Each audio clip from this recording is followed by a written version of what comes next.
ব্যাককক।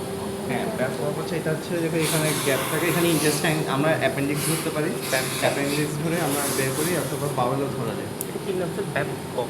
হ্যাঁ, Babcock. Babcock. Morris reflector. হ্যাঁ, Deavers, right angle, Morris retractor. হ্যাঁ, ওই তিনটা হচ্ছে রিট্রাক্টর।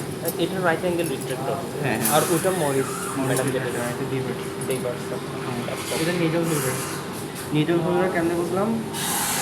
শেপটা এরকম, এখানে দেখো ক্রস আছে, ক্রিস ক্রস, এক্সের মতো, বুঝছো?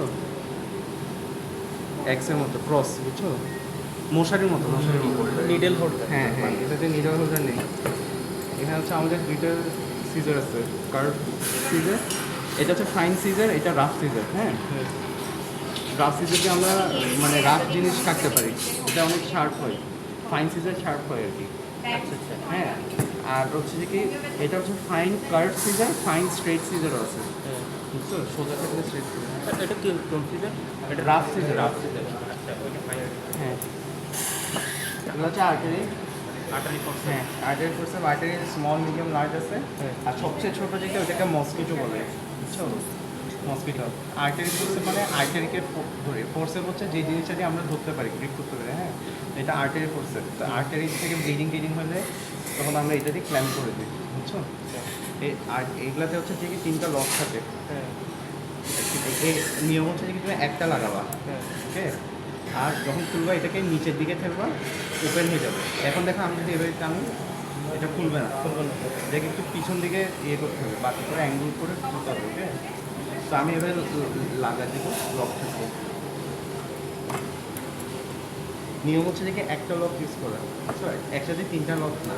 এইটার তিনটা দেওয়ার পারপাস হচ্ছে এটার ইয়াটা বাড়ানোর জন্য, ডিউরেবিলিটি। না না, ধরো আমি এটা ইউজ করতে করতে ধরো একটা লক 10 বছর বাঁচে, তাহলে আমি তিনটা মানে 30 বছর মানে এটা লিমিট থাকবে, বুঝছো? একসাথে তিনটে ইউজ করলে তিনটা লক নষ্ট হয়ে যাবে। এটা হচ্ছে অ্যালিস টিস্যু কোর্সে। অ্যালিস টিস্যু করছে। হ্যাঁ, এটা হচ্ছে আমরা অ্যালিস বলি এখানে, বুঝছো? এই আমি ফোর্সের কাজ বলছি, যেখানে আমরা টিস্যু গ্রিপ করি, এটা দিয়ে আমরা ক্ল্যাম্প করে ধরে নিয়ে উপরে নিয়ে আসতে পারি। ধরো যে যেমন ফ্যাট বা ইয়ে আমার ভিউ বাড়ানোর জন্য মাসল, ওটা দিয়ে আমরা এটা ধরে টেনে ধরে রাখি, বুঝছো? বুঝতে পারছো? আচ্ছা, এরপর এটা হচ্ছে এখানে হচ্ছে ব্লেড, এটা হচ্ছে বিপি ব্লেড, বিপি হ্যান্ডেল। হ্যাঁ, এখানে সাইজ থাকে 3। আর বিপি কোনটা? BP blade, blade. হ্যাঁ এটা। আর সরি বিপি ব্লেড এটা, বিপি হ্যান্ডেল এটা। হ্যাঁ, আর এখানের মধ্যে হচ্ছে যে হচ্ছে সাইজ হচ্ছে 10 নম্বর ব্লেড। 10 নম্বর ব্লেডটা এরকম থাকে। দ্য শার্পেস্ট পয়েন্ট অফ ব্লেড কোথায় বলে? এটা হচ্ছে টিপ, এটা হচ্ছে বেলি। বেলি হচ্ছে শার্পেস্ট পয়েন্ট, সো আমরা বেলিতে দিয়ে কাটি। হ্যাঁ, এটা হয় বিপি হ্যান্ডেল বা কাটার ইয়া হচ্ছে তিনটা ওয়ে আছে, এখন দুইটাই ইউজ করে। একটা হচ্ছে যে কি পেন হোল্ডিং ম্যানারে আমরা এভাবে করে কাটি, ওকে? আরেকটা হচ্ছে যে কি অনেকে পামার গ্রিপ মেথড করে, পাম, এই যে এভাবে করে ধরবে, এভাবে করে ধরবে, এটার সাথে এখানে রেস্ট করবে, বুঝছো? এভাবে করেও কাটে অনেকে, বুঝছো? আরেকটা হচ্ছে পেন হোল্ডিং ম্যানারে, যে ইনস্ট্রুমেন্টগুলোতে এরকম সেরেশন থাকে ওই জায়গায় হোল্ড করতে হয় যাতে গ্রিপ বানানো হয়। দেখো সিজার আর এটার মধ্যে পার্থক্য কি? অলওয়েজ ব্লেড ইউজ করতে হয় নন ডমিনেন্ট টু ডমিনেন্ট, অথবা থার্ড ওয়ে। মানে আমি যদি কাটি, আমি ডান হাতি, আমার কাটতে হবে এভাবে, অথবা ফার টু নিয়ার। হ্যাঁ, কিন্তু সিজার হচ্ছে অপোজিট। হ্যাঁ, মানে ডমিনেন্ট টু নন ডমিনেন্ট অথবা নিয়ার টু ফার যেতে হবে। প্লাস এটা কার্ভ। আমি যদি এভাবে করে কাটি, ধরো একটা স্ট্রাকচার কাটবো, এভাবে করলে আমার ফিল্ড অফ ভিউ কমে যাবে। ধরো এরকম ছোটো একটা জায়গা আমি কাটতেছি, হ্যাঁ, তখন আমার ফিল্ড অফ ভিউ কমে যাবে। তো আমি যদি এভাবে কাটি তখন আমি দেখতে পারবো, বুঝছো? Same goes for artery. কি নামটা চিনেছি বলতে না? সিজার বললাম না, fine scissor, fine curve scissor কি। হ্যাঁ, আর এগুলো হচ্ছে তোমার ইন্টেস্টাইনাল ক্ল্যাম্প। আমরা ইন্টেস্টাইনকে ক্ল্যাম্প করার জন্য, আচ্ছা এটা হচ্ছে মনিহান বলে, মনিহান, মনিহান, মনিহান বলে।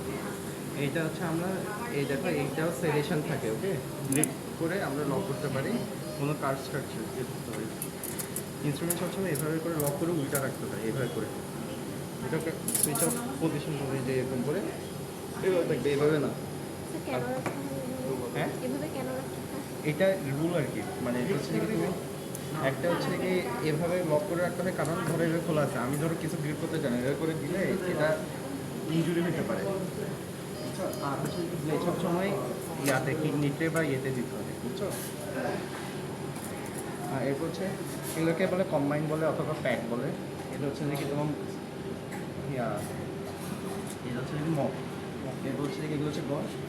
আরেকটা আছে এই যে এটা দেখতেছেন, এটাকে স্পঞ্জ হোল্ডিং ফোর্সেস বলে। কোনটার কাজ? হ্যাঁ, কম্বাইন যত বড় তত বেশি আমরা ইয়ে অ্যাবজর্ব করতে পারবে, গজ একদম কম পারবে। হ্যাঁ, সো এটা অ্যাবজর্ব করে আমরা বেশি পরিমাণ ইয়ে করতে পারবো। আর মগের সুবিধা হচ্ছে যে এটা লার্জ সাইজ থাকার কারণে ভিজুয়ালিটি থাকে আর কি, ভিজিবল থাকে, সো ইয়া থাকে না। আর হচ্ছে এটা হচ্ছে স্পঞ্জ হোল্ডিং ফোর্সেসটা আমরা ওয়াশ দিই, বুঝছো? গজ দিয়ে এরকম এটা নিয়ে কিডনি গালিপট বলে এটাকে, গালিপটের মধ্যে দিয়ে ওয়াশ নেই, ওকে? আর হচ্ছে ওকে, আচ্ছা এগুলো বলতেছিলাম, এগুলো হচ্ছে ইন্টেস্টাইনাল ক্ল্যাম্প। হ্যাঁ, এখানে স্ট্রেট আর কার্ভ, এটা দেখো কার্ভ, এটা সোজা স্ট্রেট। এর মধ্যে আবার দেখো এই সেশন দেখো এটা প্যারালেল না, প্যারালেল গেছে, প্যারালেল গেলে নন ক্রাশিং, ক্রাশ করবে না। আচ্ছা জি, যে দেখো এটা ট্রান্সভার্স গেছে না, ট্রান্সভার্স না এভাবে যায় নাকি এটার সাথে দেখো, এটা দেখো এটা প্যারালেল গেছে, কিন্তু এটা ট্রান্সভার্স গেছে, এটা ক্রাশিং, এটা নন ক্রাশিং।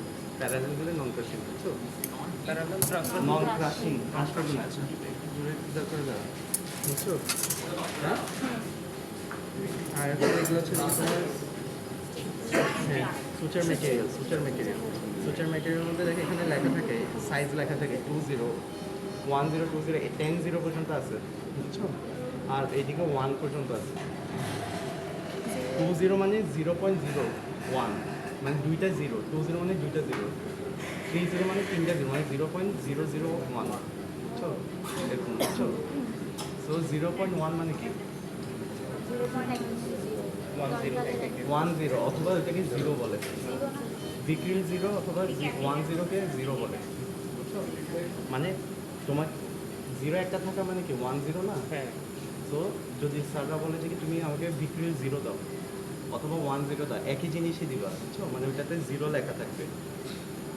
জিরো মানে পয়েন্ট যেমন এটাতে কি লেখা 1, 0.01 এটাতে 10 লেখা না 1 লেখা, শুধু মানে 1 একটা লেখা মানে এটা 1, 1 বুঝছো? জিরো লেখা মানে জিরো, 1 আর 10 মানে তো একটাই জিরো আছে, তার মানে এটা জিরোই। ও 20 মানে দুইটা জিরো তাহলে 0.01। এটা এটা এটা একটা ফর্মুলা আছে, ফর্মুলা দিয়ে লেখে, বুঝছো? ওইটা হচ্ছে থিকনেস বোঝায়। তো জিরোটা হচ্ছে চিকন হবে আর হ্যাঁ, দুইটা এটা হচ্ছে এটা হচ্ছে কি সুতাটা থিন, হ্যাঁ থিকনেস বোঝায়, যত বেশি থিক হবে তত টেনসাইল স্ট্রেন্থ বেশি হবে। বেশি। কিন্তু তোমার সফট টিস্যু স্ট্রাকচার, ধরো ছোটো স্ট্রাকচার, ওখানে তুমি মোটা সুতো দিতে পারবে না, বাইক নিতে ডিফিকাল্ট হবে আর ওটা টিকবে কম, বুঝছো? আর এটা এর দূর জানা আপাতত তোমার থার্ড না, ফিউচারের ভাগ আছে আবার, এগুলো পরে জিরোটা এটা ফর্মুলা আছে, একটা ফর্মুলা দিয়ে বলতে হয়। আর এটা ওই ফর্মুলাটা আমি দেখাবো তোমাদেরকে। 10 মানে কি 0.1 না শুধু জিরো জিরো মানে একটা জিরো আছে, আর 20 মানে 0.01 মানে দুইটা জিরো আছে আর কি।